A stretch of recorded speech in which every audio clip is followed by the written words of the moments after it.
Shalom, shalom, shalom. Que la grâce du Seigneur repose pleinement sur chaque personne visionnant cette vidéo.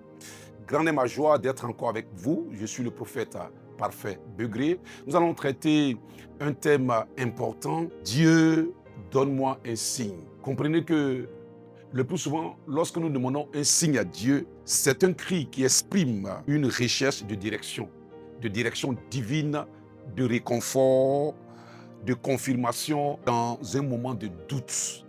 C'est quand nous sommes plongés dans le doute que nous crions Dieu, donne-moi un signe. Lorsque nous sommes perturbés, lorsque nous manquons de direction divine dans quelque chose de bien précis, dans un domaine bien précis de notre vie, nous crions à Dieu pour qu'il nous donne un signe. Demander un signe à Dieu, c'est reconnaître ses limites, parce que nous ne sommes pas omniscients. Nous ne sommes pas omnipotents, omniprésents. Seul Dieu l'est. Donc, demander un signe à Dieu, ce n'est pas une faiblesse. Ce n'est pas un manque de foi.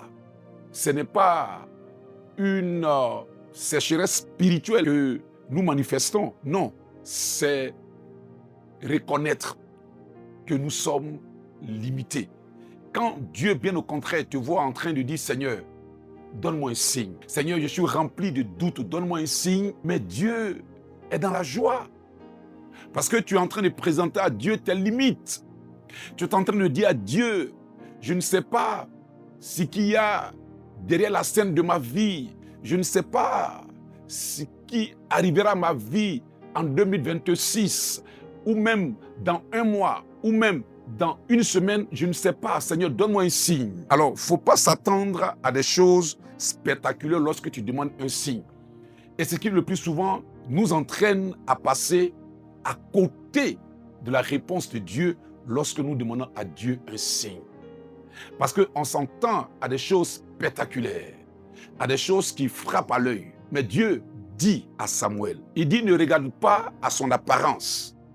Ne regarde pas à la taille d'Eliab, à la beauté d'Eliab, parce que mon Dieu, je ne regarde pas forcément à ce qui frappe aux yeux. Donc, Dieu fera des choses à sa manière, non pas à notre manière. Juge chapitre 6, verset 7, Gédéon dit, Seigneur, donne-moi un signe. Ça, c'est Gédéon qui doit aller en guerre. Et il est rempli de doutes. Il se demande, mais est-ce que Dieu va m'accompagner? Parce que Gédéon n'était pas soldat depuis son enfance. Gédéon n'a pas grandi, il n'a pas été formé dans une école militaire. C'est quelqu'un qui était dans son champ, en train de vaquer à ses occupations, que Dieu a choisi. Et Dieu a mis à la tête de l'armée d'Israël. Donc, ce n'est pas quelqu'un qui est sorti d'une école d'officier ou d'officier supérieur. Non, il a appris ça sur le tas. Donc, il doit aller en guerre contre les Amalécites, contre les peuples d'Orient, des personnes surarmées, surentraînées. Donc, Gédéon demande un signe. Peut-être que toi qui écoutes ce message présentement, tu es arrivé au croisé du chemin. Tu es arrivé à une période de ta vie où tu as besoin que Dieu te donne une direction, que Dieu te montre un signe pour que tu te bases sur ce signe-là pour marcher, pour prendre une décision importante. Alors écoute ce message-là. Quand Gédéon parle à Dieu, il était aussi dans ton cas. Quand Gédéon demande un signe à Dieu, c'est parce qu'il était dans le doute. C'est parce qu'il était arrivé au croisé du chemin. Il ne savait pas quelle route emprunter. Alors écoute, Dieu peut te donner un signe par une rencontre. Dieu peut te parler par la parole. Tu médites la Bible, tu lis la Bible et puis Dieu te parle. Il te donne ce signe que tu as demandé là. Dieu peut te parler par un événement. Je reviens sur le signe de la rencontre. Quelqu'un peut-être que tu ne connais pas ou une personne que tu connais, vous parlez ensemble et puis par cette personne, Dieu te donne la réponse de ce que tu lui avais demandé. Le signe de ce que tu lui avais demandé. Mais le plus souvent, lorsque Dieu passe par autrui pour nous parler, nous ne croyons pas. On se dit non, ça c'est pas spectaculaire. J'aurais voulu avoir un son, j'aurais voulu avoir une vision, j'aurais voulu que quelque chose apparaisse. Alors je saurais que c'est Dieu qui m'a parlé. Regardez dans Jérémie chapitre 45-47, la Bible nous dit que le peuple d'Israël était confronté à un dilemme. Le roi de Babylone avait envahi Israël. Et cette guerre-là avait complètement détruit la nation d'Israël. Il y avait un noyau de personnes, des rescapés. Et ils avaient pour volonté, pour désir d'aller se réfugier en Égypte, pays voisin. Alors ils viennent demander à Jérémie, prophète de Dieu, parle à ton Dieu. Dis à ton Dieu de nous donner un signe si notre intention est bonne d'aller en Égypte. Jérémie dit d'accord. Alors Jérémie va prier, Dieu lui donne une parole.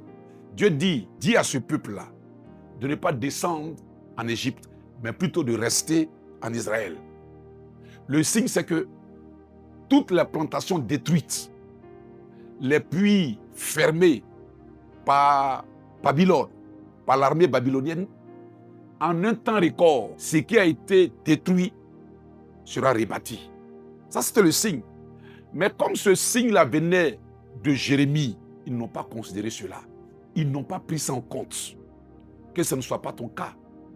Tu demandes un signe à Dieu, c'est ce signe-là que Dieu te donne présentement quand tu écoutes ce message. Dieu est en train de te parler.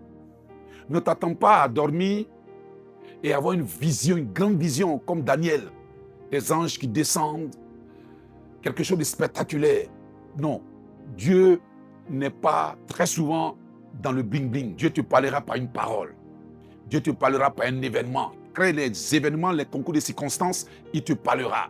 Et tout ça, ce sont des signes pour t'orienter dans la bonne direction, pour ôter le doute de toi, pour faire de sorte que tu sois assis ou assise dans ce à quoi il t'appelle. Quelle que soit la nation où tu regardes cette vidéo, si elle t'a fait du bien, il faut laisser des commentaires. Il faut nous encourager en laissant des paroles pour qu'on puisse continuer dans cette lancée-là. Et le Dieu que nous servons te bénira. Partage au maximum et la grâce de Dieu te localise.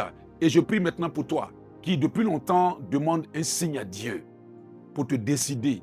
Tu demandes à Dieu de te parler. Alors je prie que la réponse arrive maintenant. Maintenant, à l'instant précis où tu écoutes le son de ma voix, quelque chose se manifeste et Dieu te donne la réponse, celle que tu attends depuis belle lurette.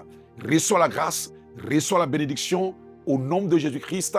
Les écailles de tes yeux tombent et les bouchons spirituels que l'ennemi avait mis dans tes oreilles, je les enlève et maintenant tu attends le signe de Dieu, tu entends la voix de Dieu, tu entends la parole qui te donnera d'être orienté au nom de Jésus-Christ. Que la grâce soit avec toi. Shalom.